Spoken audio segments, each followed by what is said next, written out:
do not go into debt for this consumerism commercial shit because I sat here and told you you need this Too Faced foundation. You went and put it on your credit card. Do not go into debt.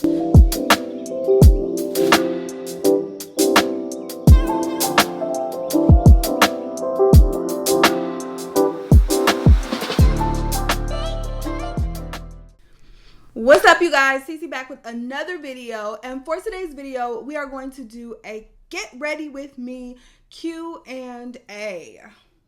So if it's your first time watching, go ahead, click that subscribe button, click the notification bell, follow your girl on Instagram, okay? I put up a question on Instagram for you guys to ask me questions so I can film this video. I put it up this morning and I actually got like 30 questions. So thank you guys so much for participating. If you're not following me on Instagram and you want to participate and ask me questions, I'm going to try to do these videos once a month so I can incorporate my love of makeup and also, you know, give you guys some advice and all of that in the same video. So be looking out for that on Instagram and click that follow if you are not, okay? So like I was saying, I got like 30 questions, which was actually a lot because I just put it up a few hours ago and I chose the best 9. I don't know why 9, I just felt like that was a nice number, but I chose the best 9 questions that I saw, and some of them were repeats, so most of the questions will get answered, okay? There's some really good ones in here too, so I'm going to answer those for you guys and we're going to beat this phase. So Mark and I have been invited to this like 110th anniversary Cleveland chapter NAACP dinner, and so we're going to get like fully glam. This is going to be a full face. We're going to do hair, we're going to do makeup, and we're going to do outfit. So strap in, get ready, let's go. All right, we're going to first tackle the hair. I'm going to put on a wig. I already have my edges like slicked back here, and I have a brand new wig. I actually bleached the knots and washed the wig, blow dried it, and curled it just this morning. I did all of that today. Normally I let the wigs air dry, but I ain't have air drying time. So it's this lace front wig. I think I got it from Eunice, and I just put some highlights in it. I only used bleach, so I bleached the knots and I put the highlights in it at the same time. This was like a natural black, and like I said, I just kind of highlight the bottom. Just did something super simple. It didn't take long at all. Okay, so first things first, I didn't bleach the edges well enough. I thought I did, but I guess I didn't. So first thing I'm gonna do is actually put some makeup around the edges here just to get that together.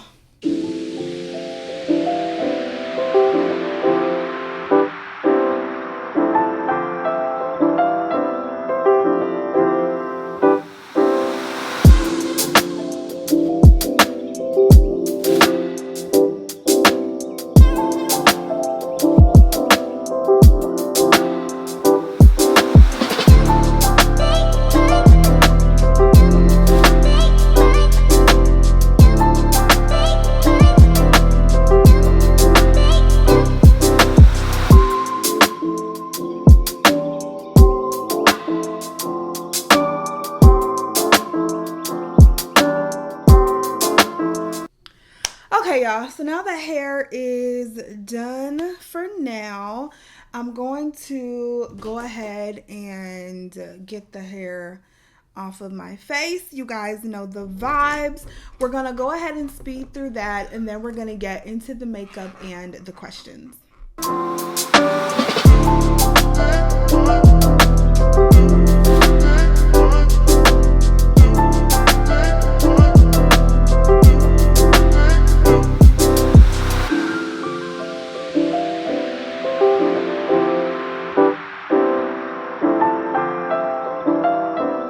Okay, you guys, so let's start with our brows. So I want the brows to last, so I'm going to use the Benefit Brow Pomade. This one's in the shade 4.5 Neutral. I love this stuff. It makes my brows look so good.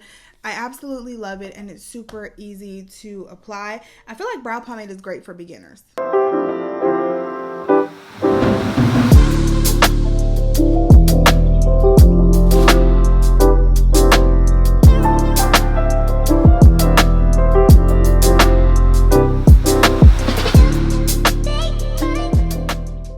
Okay, so let's start going through the questions. You guys, I got so many different types of questions. So most of the questions were career-based, but there were some that were different. This first one I thought was funny because I was like, I literally just put a reel up about this the other day on Instagram, but it was, am I happy about the loan forgiveness? So let's talk about this loan forgiveness, because I feel like there are just some people in this world who just do not want others to have help. Even if you paid off your loans, even if, doesn't matter, right? You should want other people to get help. Like, I don't want people to have to suffer just because I've suffered. And I'm on the receiving end of the loan forgiveness, but that's with anything. Like, I don't want my kids' generation to suffer just because our generation had to suffer with something. I think that is absolutely crazy, and I think it's absolutely selfish, right? I feel like that's part of the reason we were put on this earth, and to help make it better for next generations. You know what I'm saying? Like, who wants this earth to be the exact same way as when they got on it, when they got here? That's crazy to me. And so for you to be so upset that other people are getting help, I feel like that is absolutely crazy. And then there are others who are like, oh, well, I paid my loans off. What am I getting? And you know what? What am I going to get? Because I paid Social Security for the past, since I've been working, I've been paying into Social Security. There's going to be no Social Security when I turn 65. Let's be honest, right? So what am I going to get for that? Am I going to get a refund? Am I going to get my money back for that? I probably won't. So sometimes you just do things to help other people, right? Sometimes your time is gone, but you just be happy for the other people that get to benefit off of the new rule. There are plenty of rules that went into place after I've done something, and I was like, damn, well, that's messed up. I didn't say, oh, well, what about me when I was there, blah, blah, blah, blah, blah. I didn't say any of that. I just said, well, I'm glad somebody else didn't have to suffer the way I suffered. And that is how I look at the world, right? My tax dollars go to people who need financial assistance and things like that. What do I get out of that? I don't get anything out of that. Nobody gives me anything for free, but I'm not going around complaining about it. I'm just, the fact that my tax dollars are at least going to be a blessing to somebody else, that I'm happy with that. I'm okay with that, right? And I feel like people are just, I don't know. It just boggles my mind at the arrogance and the just ridiculousness of some people. It boggles my mind, and I don't know why I'm surprised ever, because nothing should surprise me anymore, but it still does. It still does. But, if you couldn't tell from that little rant, yes, I am happy about the student loan forgiveness. And in most cases, it's really not forgiveness. It's help, but it's not forgiveness, because 10 or 20 grand, depending on what you qualify for, I know people with a lot more than that. So it's really, I'm grateful and it's helpful, but I'm saying people are like, oh, they're just forgiving everyone's student loans. Should they forgive our mortgage loans? Well, you know what? When you have a 30-year fixed mortgage or a 15-year fixed mortgage, they give you a document with every single payment you're going to make with the dates on them. I'm going to make this payment and I'm going to be done in this amount of time. Student loans aren't like that. They are not like that. It is such a predatory system. I have talked about this so much, because if I were just 18 or even 17 in some people's cases. And I went to that same bank who loaned me that student loan. I went to that same bank and said, hey, I even have a job. Maybe it's not the greatest job, but I even have a job and some sort of income to be able to help pay this loan back. They would not loan me $20,000 cash. They would absolutely not loan me $20,000 cash. However, they're going to give this 17 or 18-year-old a student loan that they promise to pay back years from now, and they have zero income right now or zero credit or zero collateral in order to pay it back if they can't. And I just find that that's how you know the loans are predatory, and it's completely ridiculous. So yes, I'm happy, and you know, I really hope it helps stimulate our economy, and I hope it's really a blessing to someone who needs it. Okay, I use the Sephora Best Skin Ever Full Coverage Multi-Use Concealer. I just use that in the shade 44Y. That's like really close to my skin tone. I use that just to kind of clean up my brows a little bit. I feel like I'm going to have to go back into those brows in a minute, but they look pretty good for now. So we're going to go into the eyes. I want to use this brand new palette that I got. This is the Huda Beauty Love Fest palette. It is one of those 9-pan palettes that I have just become obsessed with over the past probably like 4 years or whatever. You guys know I talk about these all the time. This is one of the newer ones, and I just got this one. I have not touched it. It is a completely virgin palette that we are going to de-virginize right now, okay? Okay, so I want to do a very, very simple eye. Like I said, we're going to this like NAACP dinner, so I don't want to be like super over the top when it comes to my makeup, but I do want something glam. I do want something full coverage, and so this is going to be, like I said, a completely full coverage look. It's going to be a glam look, but it's not going to be like super over the top with the eyes.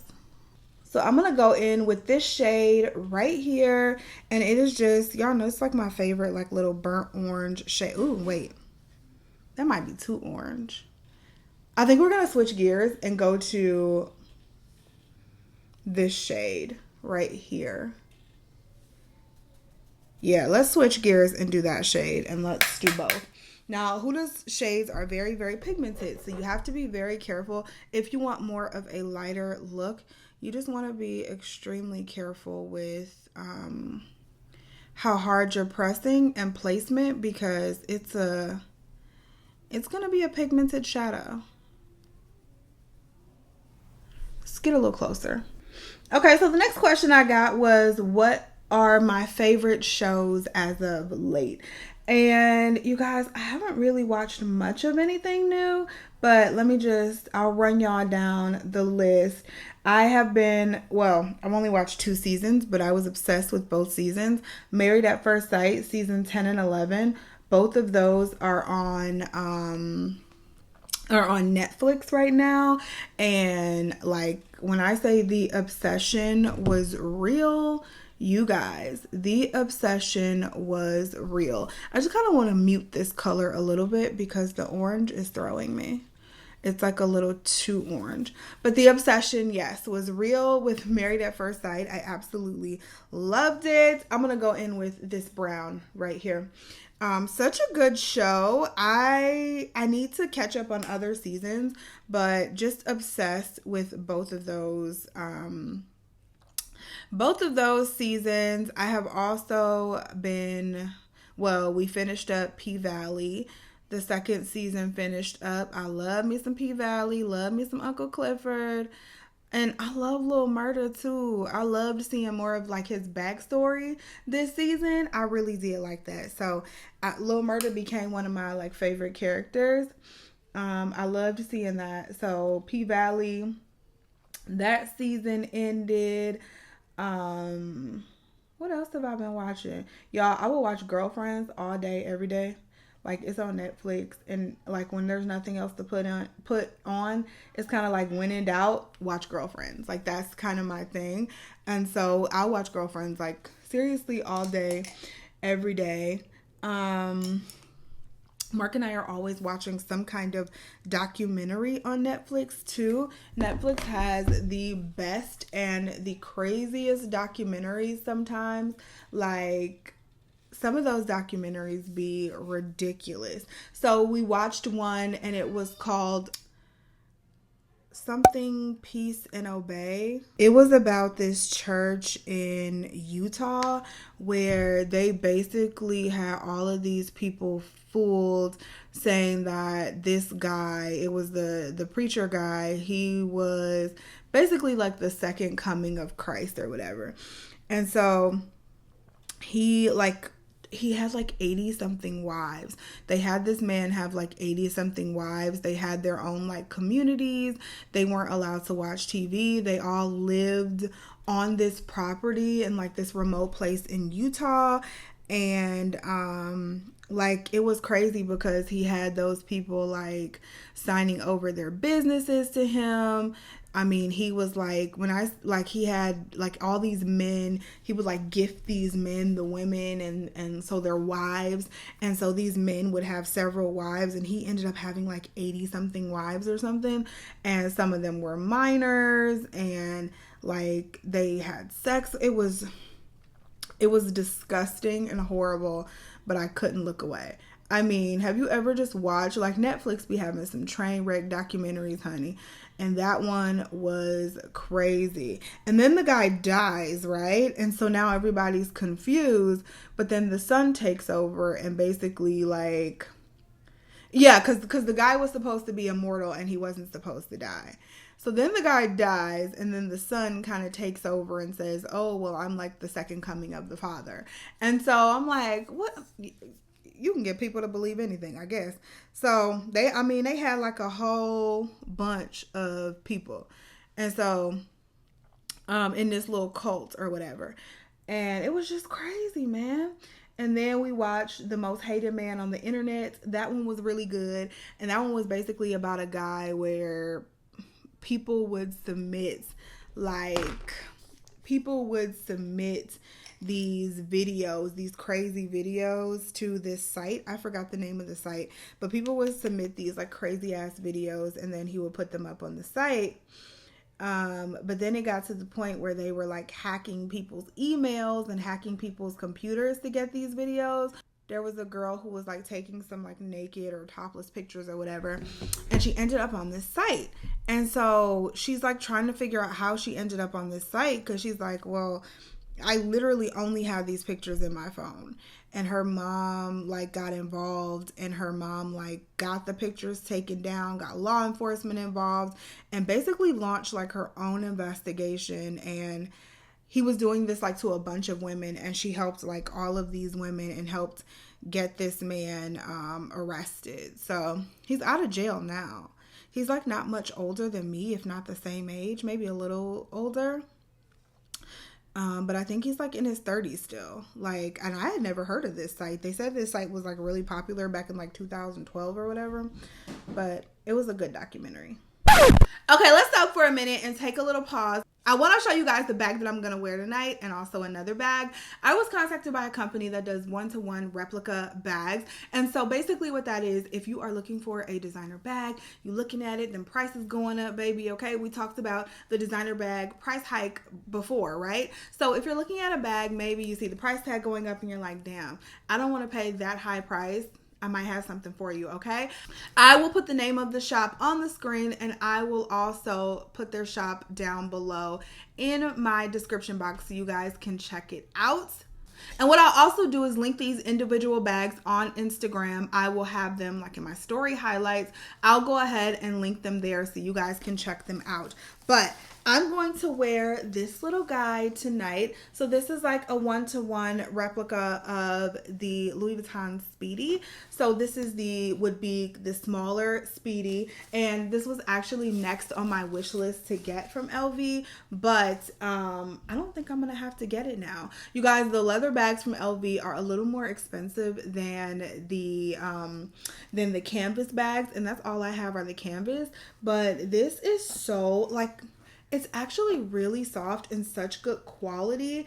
I mean, the zipper quality is good. As you can see, I have not completely unboxed it all the way, but it feels such good quality. You get a little dust bag with it, and then you get this guy right here, which is kind of the little card that would come with your purchase if you purchased in store. So this is what it looks like. And y'all, just being honest, like, who can really honestly tell by just staring at a bag that it is not a one-to-one replica? Like, who can really tell that? No one. Absolutely no one. And then, so I think I'm going to wear this one tonight. We'll see. If I wear it, I'm going to wear it top handle. But it also comes with some more accessories. And it comes with the strap. Let's see the strap real quick. So this is what the strap looks like. And I've looked up the authentic bag. And it's, I mean, pretty much identical. Like, identical. I don't see any, honestly, any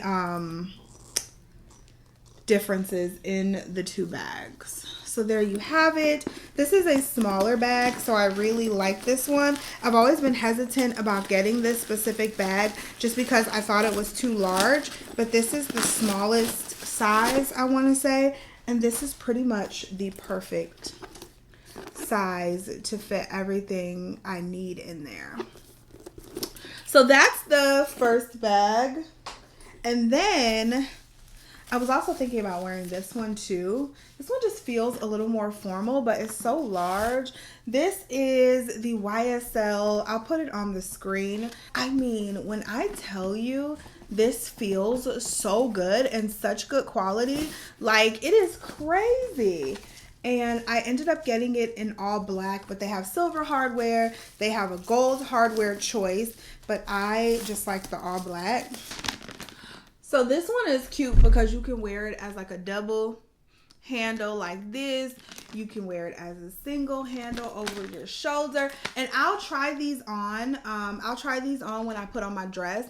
But how gorgeous, right? And this one, you can fit so much stuff in this bag. Like, it is such a large bag. It really is. And then you also have the back pocket as well. So I just wanted to show you guys those real quick. And then, like I said, we'll try them on with the dress and see which one looks better. Okay, let's jump back into the makeup. Okay, I'm going to go ahead and put on some lashes. I'm going to use these Blinkifly Classic lashes. I wore these this past weekend and I really love them. I'm also going to take this Calalis glue, and this is supposed to keep the lashes on for about 5 days. I didn't do it right this weekend, so I wanted to try it again for this dinner. So we're gonna see. These are Lash Clusters. So as you can see, you just pull off the cluster and then you're supposed to apply them underneath the lash line. So let's see if we can get it right this time. So basically I pull it off, pull the glue off, and then you're supposed to literally just line it up underneath the lash line. And so I'm going to put glue on my lashes, but I'm also going to put the glue, let's get a little closer. All right, I'm going to put glue on my lashes, but of course I'm also going to put it on the little lash cluster. So let's see. We'll see how this goes, y'all.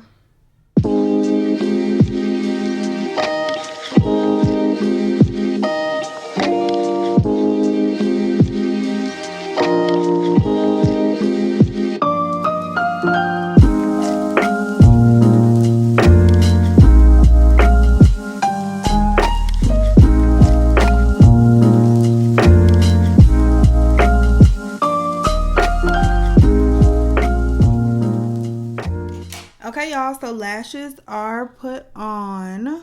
They look pretty good, actually, and they feel like they're on there. So we'll see how they last today. I'm going to use this Pro Lash Beauty Lash Bonder. This is supposed to help dry the adhesive and help your lashes become waterproof. So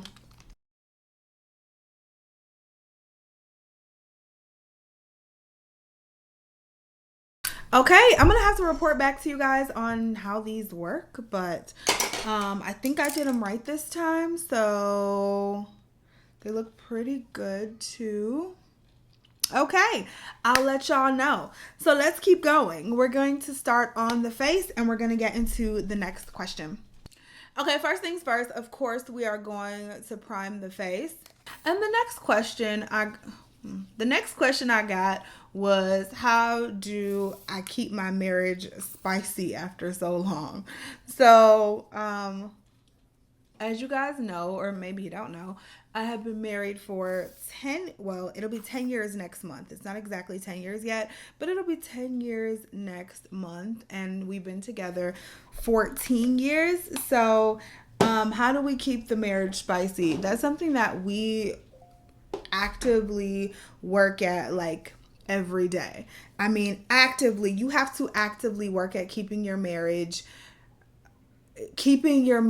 fun and just a good place that both of you want to be, right? Now, that being said, I also think the minute, and I do mean the minute marriages get hard, or something, start arguing a little bit, I feel like people are real quick to be like, oh, this ain't right. This is not where, I want to be.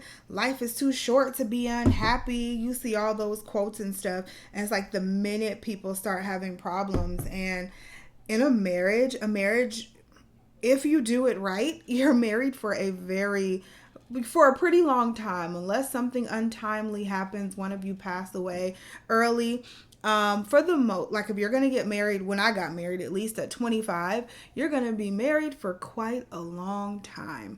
And so there are going to be days, maybe even months, hell, it may be an entire year that you two just aren't seeing eye to eye, getting along. You're going to go through storms. But when you think about it in the grand scheme of things, if you're married for 30 years and you had a bad year here, or a bad few months there, like, that's really nothing compared to the time that you're married. So you have to think about it in a long term sense. And I feel like a lot of people don't do that, right? So the minute things get hard, they're like, this isn't right. This ain't for me. I gotta go. And that's where I feel like a lot of people go wrong. Or instead of going, they step out on their marriage, right? They don't put forth the effort that's needed to get things back on the right track, because it takes effort. It takes choosing your person every single day. I don't just wake up and I'm like, oh, I'm so in love, and that's what's going to make our marriage last forever. No, we choose each other every single day. So in everything that we do and everything that I think about, I have to think about my partner and what his reaction is going to be and how he's going to feel about it and all of that. In every single decision that I make, every single choice that I make, he is a part of that. You know what I'm saying? And he's a part of my thought process, as are my children. Once you decide to have children, they are a part of your thought process. So keeping it spicy, I feel like, one, it all depends on what state of life you're in too, because we have 4 kids. So we have to try really hard to make sure that we prioritize each other. But one thing we make sure we do is date nights as much as we can. And honestly, date nights have started to turn into date days. So you have to get creative, right? Again, we have 4 kids. We don't always have a babysitter. So we try to get as creative as possible, and we will go out and take a long lunch. Y'all know we both work from home. So we'll go out and we'll take a long lunch with each other and go out to eat then. We're going to this dinner tonight and we're going to use this as a date night as well. And just, you have to just find time for each other. If you really can't get out of the house, say you have children and you're like, man, we just don't have a babysitter, we honestly cannot get out of the house, then once the kids go to bed, we do it all the time. We do date night in the basement. The kids go to bed, we go to the basement and we shoot pool and we have a drink and we talk and we listen to music and we just have ourselves a good time, like we at a bar, okay? And that's what I feel like that really, really helps. And sometimes you might just be in a phase in life where it might get a little mundane. It just might get a little mundane. You're in that phase in life. Maybe you just had a new baby or something like that. So think about what phase of life you're in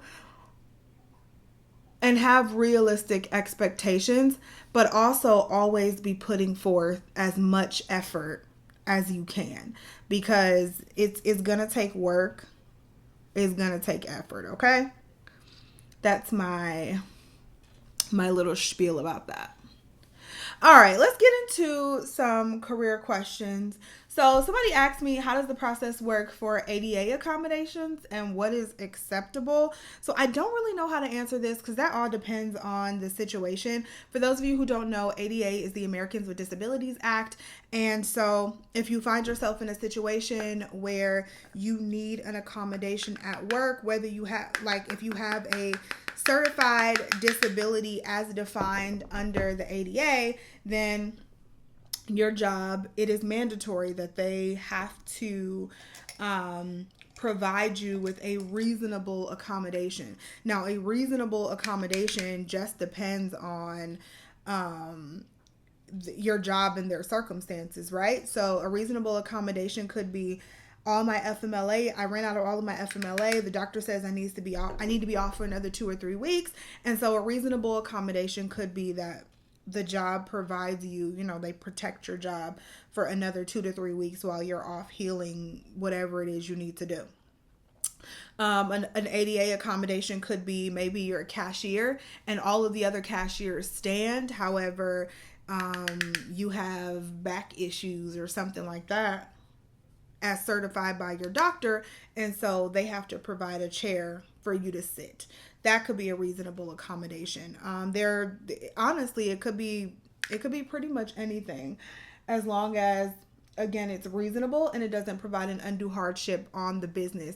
Companies still have a right to run their businesses, right? So it's really hard. I can't say what's acceptable because it really just depends on the company and what you're doing. But the process, basically you engage in an interactive process with your company, and they may have an actual accommodation team, or you may just be engaging with the manager.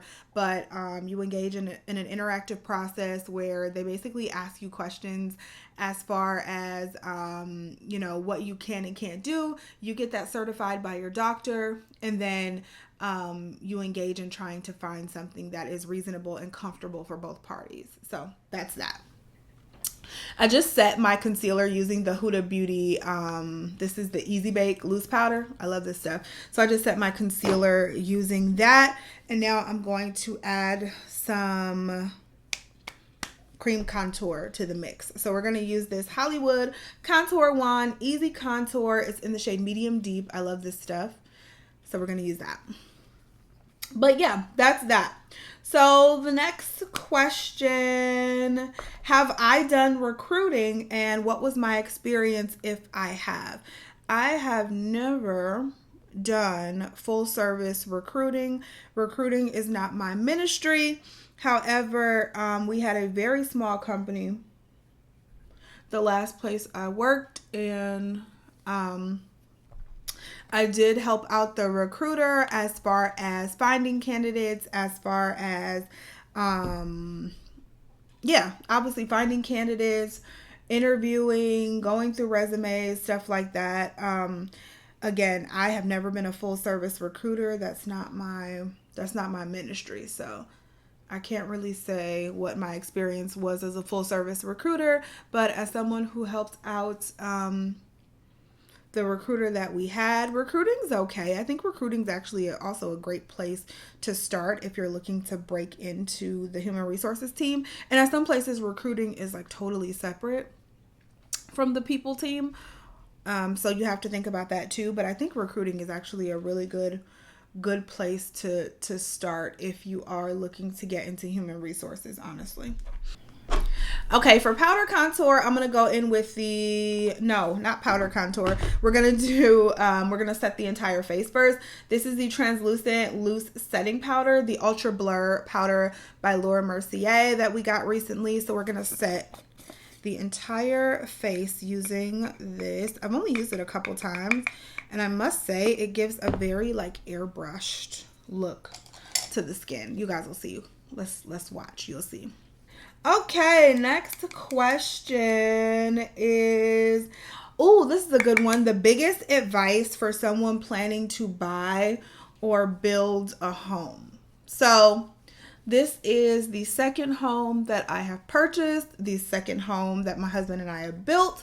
And so I don't know much about pre-existing homes. We never looked. I think we looked at like one or two pre-existing homes, but we didn't look very much. We kind of figured we wanted a new build very quickly. So biggest advice I have for someone preparing to buy or build, just know your must-haves and know your budget. So when you start talking to the realtor or the contractor or whoever's gonna help you in that journey, when you start talking to them, they will start talking about all types of stuff, trying to throw in different things. Know your budget. And I think the best number to know is your monthly threshold. Like depending on the interest rate, your house, the monthly payment that you pay for your house could be totally different, and it could be the same priced house. So my house, the interest rates were super low. When I purchased my house in 2020, the interest rates were low. So the nice thing was, for my house, like my monthly payment is probably the same as someone with a house maybe close to $100,000 cheaper. Yes, close to $100,000 cheaper than my house. Our monthly payments are probably about the same, because if you're buying right now, because of the difference in interest rates. So you have to think about that. So the most important number in my mind is your monthly number. Know that number in your mind when you go in, so you know, I can't go past this number. I don't care what kind of tomfoolery they talking, how nice this house is, I can't go past this number. And then when you start talking to them about your number, tell them that your number is a little bit lower than what your number actually is, right? So then that way you have a little leeway if they do start showing you some stuff. Because that's what they're supposed to do. They're supposed to upsell you, right? So if you give them your number right off the bat and then they upsell you on something you just have to have, then you're going to end up blowing your budget and going over your budget. So if your budget is, my mortgage needs to be $2,500 a month, tell them that you're looking to spend around $2,000 a month, $2,000, $2,100, $2,200, something underneath that budget that's actually in your head, so you know what you really can and cannot have. And then again, you want to have your must-have list ready, right? Have your must-have list ready and there, so you're not getting in there and again, they're trying to sell you on some stuff that you really don't want, and then you get in the house and you like, man, this is really not what we needed. This isn't really what I pictured. This isn't what I thought. So make sure you have all of that when you go into the initial meeting, and just enjoy the process, especially if you're building. That process is so much fun. Like, I would design and build a house every year if it wasn't for the moving part.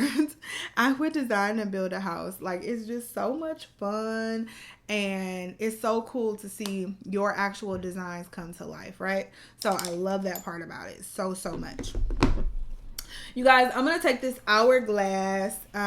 This is the ambient lighting palette, and I'm just going to swirl all three of these shades together, and I'm going to use it as a finishing powder for the face. So I like to just swirl them all and then kind of just on my like cheeks and stuff, because I don't want to get oily. Bam, and we about done, y'all, for real. What other questions we got while we finish up? How do you handle working in a male dominated field? The world is male dominated, so I try my best to assert I don't want to say assert my dominance, but I try my best to assert my expertise as early as possible. I like to make sure that people know that they're dealing with somebody who knows what they're talking about, right? So as I'm building relationships, when especially, like, I can talk about that because I'm obviously just getting to this company a few months ago.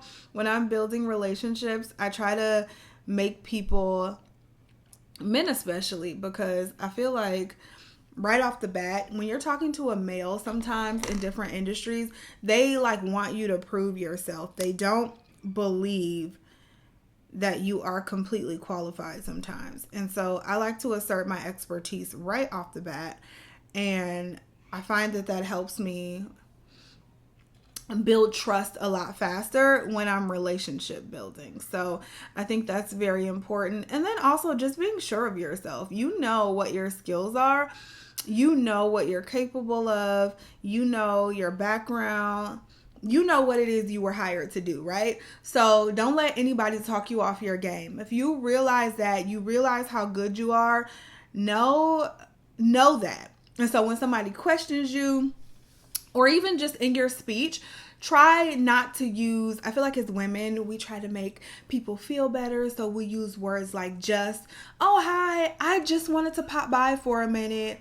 Hi, how are you? I wanted to tell you this. Like, get to the point. You don't have to use those filler words like just, or, I want to, hopefully this is okay with, hopefully this is what you were asking for when you're delivering a project. No, this is what I have. Please let me know your feedback, right? So just little tweaks like that in your speech, I feel like really help to not only give you a confidence boost, but also give other people a confidence boost that you know what the hell you're doing. Have I ever thought about doing something other than HR? Honestly, ever since I've gotten into HR, no. HR has been very good to me financially. It's been very good to me just as far as a career. It's been very good to me. It's something that I really do. I do enjoy doing it. You know what I'm saying? If I have to work, if I have to be in somebody's corporate environment, this is the capacity that I want to be in. And obviously I haven't tried all of the other spaces in corporate, but I'm happy where I am, and nothing has ever made me go, I just don't think HR is the place for me, or like nothing has ever made me question that. Maybe one day it will, but as of today, no, I'm good. These lashes are looking pretty fire too. Pretty darn good. Okay, let's pick, how many more questions do I have? Oh, I think that was it. I just had one more question, and that was my top 5 budgeting tips. I don't know if I have 5, but let me shoot off some real quick. So, budgeting. 1, live within your means. I think that's the biggest thing I can say, is live within your means. You know what you can afford. And if you don't, pull out a piece of paper and start writing down your expenses versus your income and figure out what you can afford. You know what you can afford. You know what you need to be doing. Live below that. Don't live at it. Live below it. Because if you live at it, as soon as something happens, you gonna be in trouble, okay? When something unexpected happens, and it will, you gonna be in trouble. So always try to live below your means. That's why when we talk about the mortgage, like our max budget mortgage number was not technically our max budget, but it was the max budget that we felt comfortable paying. So I could be paying another $1,000 a month in mortgage if I wanted to, but that's just like, that makes no sense to me. You know what I'm saying?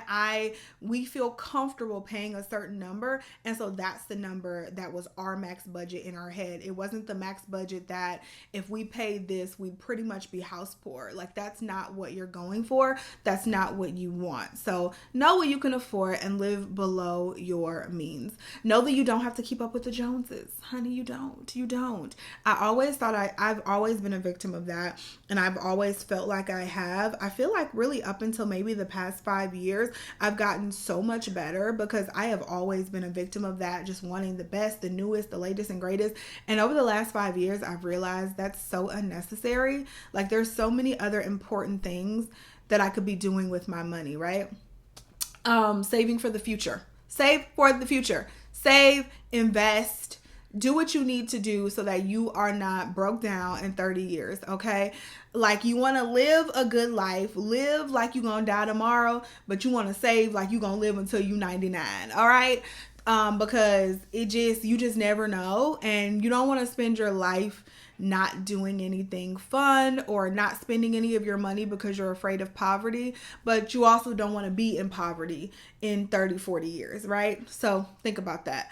As far as the actual act of budgeting, Mark and I sit down and we do it together. All of our money is together. We don't have separate accounts from each other. Like, neither of us, we have no separate accounts.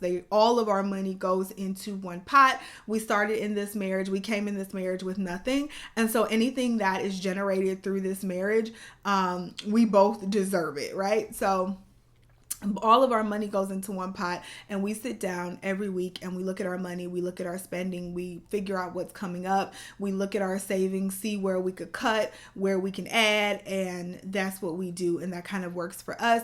I have like a little spreadsheet on my iPad that I use, a little like budget spreadsheet on my iPad that I use, and so that's kind of how we keep track of things.